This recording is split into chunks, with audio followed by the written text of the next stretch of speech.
Hi everyone, this is Paul Raine, co-founder of ZenGengo. In this presentation, I'll be talking about Nation's 4 strands and digital language pedagogy with the ZenGengo platform. First of all, what is ZenGengo? Well, ZenGengo is two things. It's a set of tools for language teachers to create, manage and administer their own 4 skills digital lessons and courses to their learners. The price of ZenGengo teacher tools is $99 per year or $9.99 per month.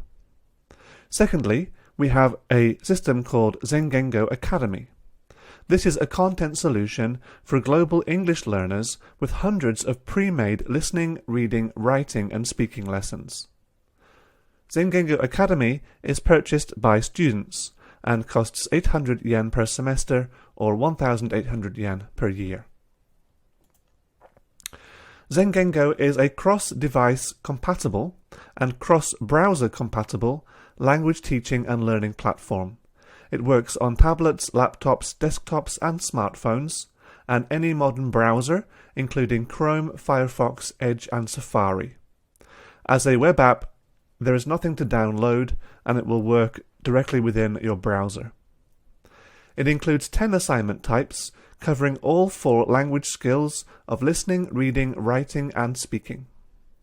It features automatic assignment creation and grading, which save teachers time, and it has effective and engaging activities which motivate students. It also has super simple onboarding. There's no need for a student to create an account to access a ZenGengo activity, although if you prefer that students log in, that is also possible. So, why do we need a pedagogical framework? Why can't we just use the cool new app or device for language learning without worrying about pedagogy? Well, there are 3 reasons why it's necessary. First of all, it's not just the technology, it's what you do with it that counts.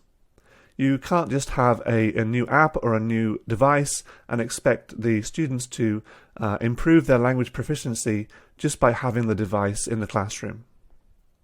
Secondly, there's no technology for technology's sake. Again, you need to have a principled foundation to the use of the technology before you can expect to see any results. And finally, just because you can do something doesn't necessarily mean that you should. This applies to all things that we do in our classroom, not just the tech-enabled things, but technology has enabled a vast array of new ways of teaching and learning, but not all of them are advisable or effective as others, and so we should definitely have a principled pedagogical framework guiding what we do with technology.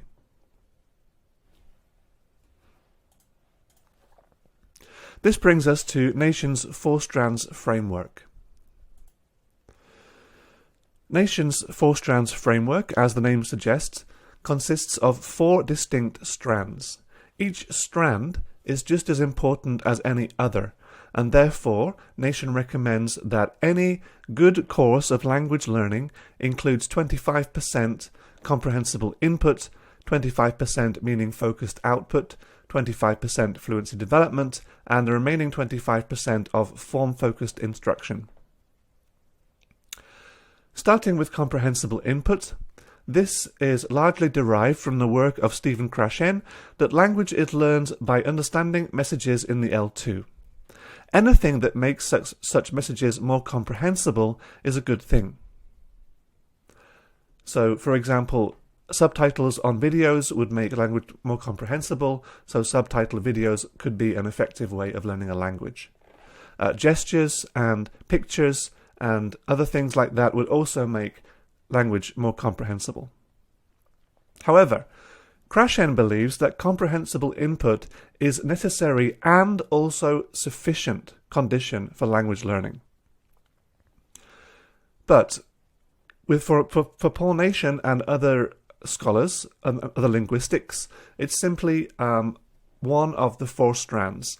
It would comprise only 25% of the whole course of language learning, and other things beside comprehensible input are also important. The second of Paul Nation's four strand is meaning-focused output. This is largely derived from the work of Meryl Swain, who was working in French immersion classes in Canada. And she noticed that, yes, comprehensible input is very important. Students need to understand meaningful messages in the target language, but they also need to produce meaningful output in the target language as well. Comprehensible input is necessary, but not by itself sufficient. There are three reasons why meaning-focused output is also necessary. Meryl Swain says they include noticing, hypothesis testing, and metalinguistic reflection. Noticing is the system by which a student will notice the difference between their own language and the correct form of the target language, and then attempt to adjust their own language to match the correct form. Hypothesis testing means that a student has an idea about how L2 system works, and they can try the idea, and the idea is either confirmed or rejected by the reactions they receive from their interlocutors. Finally, metalinguistic reflection is using the language itself to reflect on the language. So, meaningful output is necessary in addition to meaningful input. The next strand is form-focused instruction. With the rise of communicative language teaching in the 70s and 80s, many teachers felt that manipulative tasks such as gap fill activities and sentence descrambles and things like that were not actually useful, and they didn't involve the conveyance of meaningful language. However, Nation and others suggest that it is useful as long as it's not the only thing that you do. So, looking at the forms of language, doing language games, things involving grammar and structure and vocabulary and gap fills and all of those things that teachers tend to do when they hand out PDFs, for example. They are useful, but not if it's the only thing you do. Those kind of activities belong in just only one strand of the four strands. The final strand of Nation's four strands is fluency development. This means that if you speak more, you're going to get better at speaking. And if you write more, you're going to get better at writing. Listen more, get better at listening, etc. Mainly it relates to the productive skills of writing and speaking. Now this is important because Krashen would say something along the lines of, speaking is not practice. But again, Nation and other scholars have suggested that fluency development is a very important component of any effective language course, and that if students are given the chance to practice, they will get better at speaking or writing, depending on what they are practicing. Interestingly, Nation has discovered that not only does students' fluency improve with these kind of activities, but their accuracy will also improve. So it has a hidden advantage as well. Now, what kind of activities would we expect to find within these four strands? Nation actually, in his papers that detail the four strands, which I'll show at the end of the presentation, he recommends some activities for each strand. Comprehensible input includes the likes of watching videos and listening to stories. Meaning-focused output includes giving a speech and writing a letter. Form-focused instruction includes pronunciation practice and intensive reading. And fluency development includes something called 432, which I'll explain later, and also 10-minute writing, where students will have to write for 10 minutes without stopping. Now, of course, this list is not exhaustive. There are other activities that could come within each of the four strands, but this is just an illustrative selection of activities that Nation himself recommends that teachers implement in the classroom. So these activities all link into ZenGengo because ZenGengo, as I said before, has 10 assignment types that cover all four skills. So there's an assignment type for every one of Nation's recommended activities. And the assignments link in this way. So in the strand of comprehensible input, Nation recommends watching videos, listening to stories. You can use multiple choice quiz and text to test ZenGengo assignment types to accomplish this. For meaning focused output, you have things such as giving a speech and writing a letter. And you can use ZenGengo assignment types, video recording and written report. For form-focused instruction, you have pronunciation practice and intensive reading, and you can use ZenGengo speaking drill and text to test. For fluency development, you have 432 and 10-minute writing, and you can use audio recording and written report. In the second half of this presentation, I would like to briefly demonstrate each of these assignment types. So, the first activity I'd like to demonstrate is called multi-choice quiz. And it looks like this. For this particular multiple choice quiz, I'm using a TED Talk video. TED Talk videos are great for teachers because they are Creative Commons, which means that the copyright restrictions on TED Talks are a little less stringent than other videos that you might want to use. This video is very short, it's only 2 minutes 39 seconds, which again is good because it conveys a simple message, an easy to understand message for slightly lower level language learners, probably in the range of B1 to B2 level, or A2 to B1 level in a Cepher. Here, basically, we are confirming that the student has understood the video by asking some multiple choice questions. And I'll just play a quick clip of the video so you understand the basic idea behind the video. So imagine you're standing on a street anywhere in America, and a Japanese man comes up to you and says, "Excuse me, what is the name of this block?" And you say, "I'm sorry, well, this is Oak Street, that's Elm Street. This is 26th, that's 27th. He says, "Okay, but what is the name of that block?" You say, "Well, blocks don't have names. Streets have names. Blocks are just the unnamed spaces in between streets." So the presenter goes on to highlight some of the strange differences between different cultures, including the cultures of Japan and America. And the student, as they watch, will be able to understand what's being said and also demonstrate their understanding by clicking on the answers to the questions here. Okay, so very basically, that is a multiple choice quiz within ZenGengo. You can choose the media that you want to put here. It could be a video, such as in this case. It could be an image. It could be a text. It could even be an audio recording. There's lots of different ways you can customize the multiple choice quiz within ZenGengo. One thing to note is that when a student completes an assignment on ZenGengo, and this applies to any of the assignments, they get immediate feedback on their performance. So they can see exactly what the answers to the questions were, what their total score was, what the correct answers were, and what they said the answers should be. And this can be configured by the teacher, but in general, students will always receive the most feedback on their submission.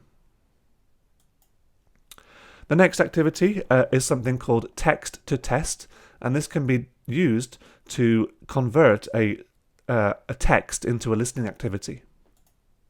So here, again, I'm sticking with the same content throughout all of these activities, which is the video from TED. In this case, I've just used the actual transcript of the video, and I want the students now to be able to read that text and listen to it at the same time.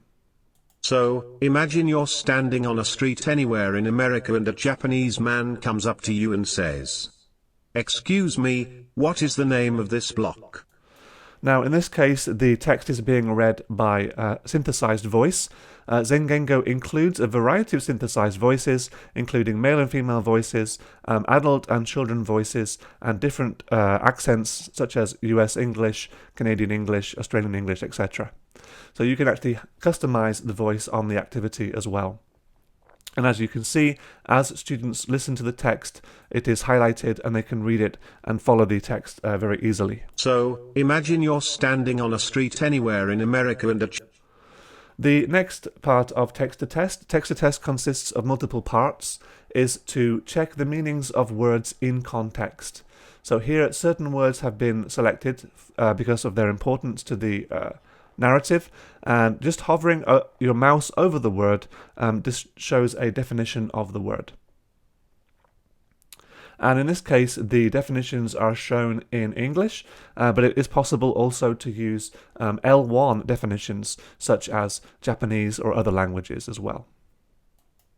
In the next section, we have a decontextualized vocabulary activity where the student is shown the definition of the word and then 4 choices, and they have to select the correct choice.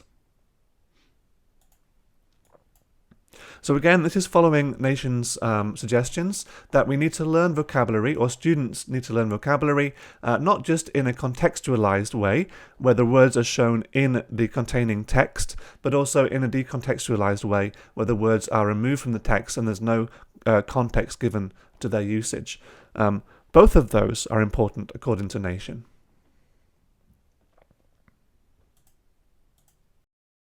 The final part of text-to-test is a grammar reordering activity, and the student has to select the correct order for these for the parts of this sentence. So, for example, and you say, "I'm sorry." Well, this is Oak Street. That's Elm Street. This is 26th. That's 27th. If students make a mistake, they can click on the button here to try the activity again. So you might notice that there's a little bit of overlap between the different strands in the ZenGengo activities. For example, the grammar reordering activity, which is the last part of text-to-test, could also be construed as a form-focused instruction activity, but it could equally be construed as a way of ensuring that the students actually comprehended what they were looking at.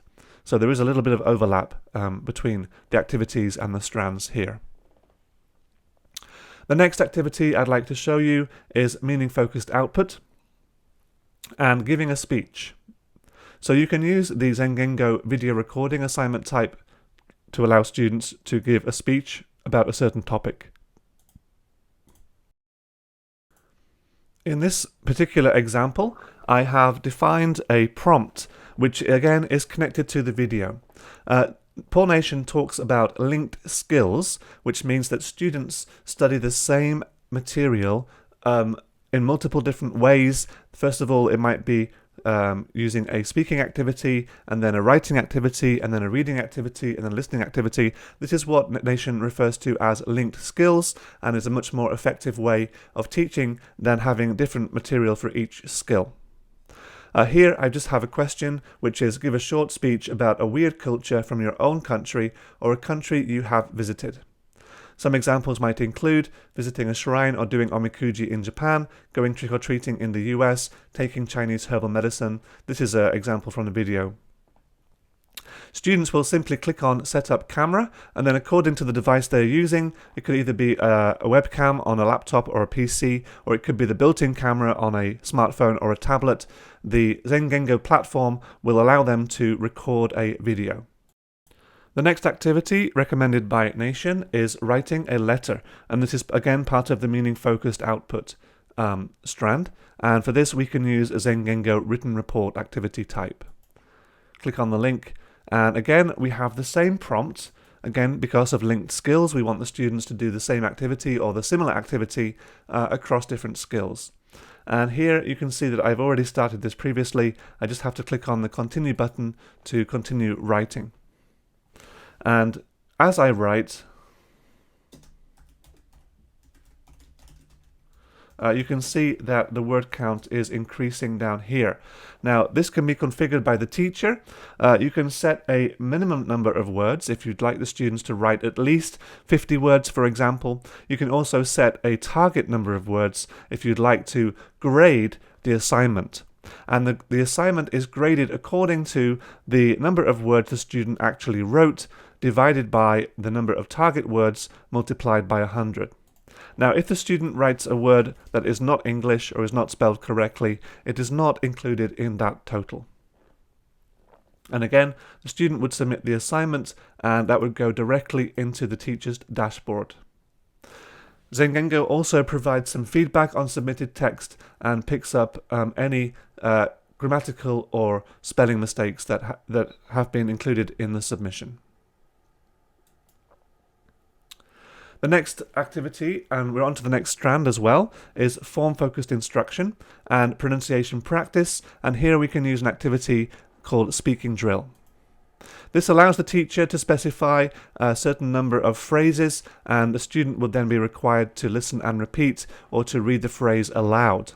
In this case, it's listen and repeat and also be able to read the phrase as well. So the student can click on the button here. Imagine you are standing on a street anywhere in America. And then attempt to replicate the pronunciation of the sentence themselves by clicking on the microphone button here.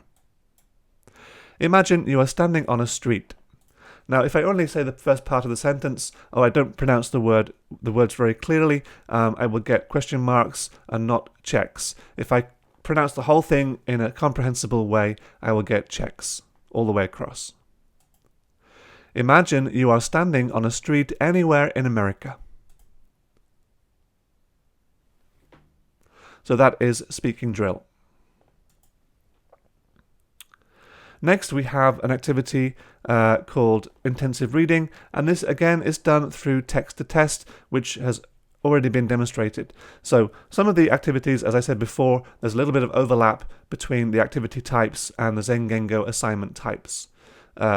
Intensive reading is basically reading a text with a high proportion of words are unknown to the student, as opposed to extensive reading where most of the words, 98% of the words or more, are already known to the student. Intensive reading is a way for students to learn new vocabulary, for them to encounter new grammar structures, and the level of the text might be at the student's current level or slightly higher, as opposed to in extensive reading, where the level of the text is usually below the student's current level. And again, students can check the meanings of new words simply by hovering their mouse over the word, and the teacher can choose which words should be defined in this activity. 432 was mentioned a bit earlier on and requires some explanation. 432 is Paul Nation's suggestion of how to help improve students' fluency, and basically it requires the student to write or speak about the same topic for 4 minutes, and then for 3 minutes, and then finally for 2 minutes. And if you want, if your students are slightly lower level, you could change that so it would be 3 minutes, 2 minutes, and 1 minute, or 2 minute, 1 minute, and 30 seconds, something like that. As long as it starts slightly longer, and then the next iteration is slightly shorter. That is a 432 activity. And this time we have an audio recording and we have the same question, and students are required to speak about that for the specified time. When I first came to Japan, I did omikuji, which is a kind of a fortune-telling system where you choose a stick, and on the stick is a code, and you exchange the code for a piece of paper that contains your fortune. Students listen back to their pronunciation and their attempt, and if they're not satisfied, they can do it again. When I first came to Japan, I did omikuji, and if they are satisfied with their attempt, they submit it, and again that goes directly into the teacher's dashboard, and the teacher can listen and grade the submission. When I first came to Japan, I did omikuji, and then what the students will do is the same activity for then a shorter time, and you can see that the time has been reduced to 3 minutes. In this case, 432 is being delivered with a ZenGengo lesson. So, as I said before, ZenGengo has 10 assignment types, but those assignments can be combined into lessons. And a lesson allows you to have multiple assignments within a single link. So you give the students one link, and then they have multiple assignments within that link. The final activity type I'd like to discuss is 10-minute writing, and this can be implemented with the written report, which we've already seen with the writing a letter activity here. This time, however, again, there's actually 5 assignments contained within a ZenGengo lesson, and the idea is the student, for every lesson a student has, they would write about a topic for 10 minutes. The first topic is writing about the use of chopsticks. The second topic is writing about the Japanese culture of viewing cherry blossoms. The third topic is writing about eating sushi. So again, each topic is a slight variation on the same theme, and the idea is for students to write non-stop for 10 minutes. So the topics shouldn't be too challenging for students, otherwise they're really going to struggle to write for that long. And this time, again, before I mentioned you can have word counts on ZenGengo, this time we actually have a time limit, so students can only write for 10 minutes. And they can start writing. As soon as they start writing, the timer starts to tick down.